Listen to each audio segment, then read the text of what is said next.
নমস্কার।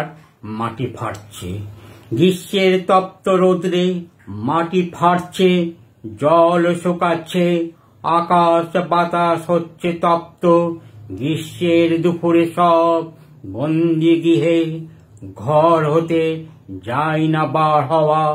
প্রান্তিক অঞ্চলের মানুষগুলি ছাতি ফাটছে একটু জলের জন্য। কোথায় বৃষ্টি, কোথায় জল? মাঠ ঘাট নদী নালা সব শুকিয়ে হয়েছে কাঠ ফাটা গ্রীষ্মের রোদ্রে।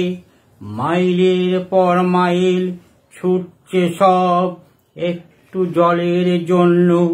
কোথায় জল? সবুজেরা হচ্ছে ধ্বংস গ্রীষ্মের তপ্ত রোদ্রে। মানুষের মনে পড়ে সবুজের কথা। গ্রীষ্ম বিদায় নিতে মানুষও ভুলতে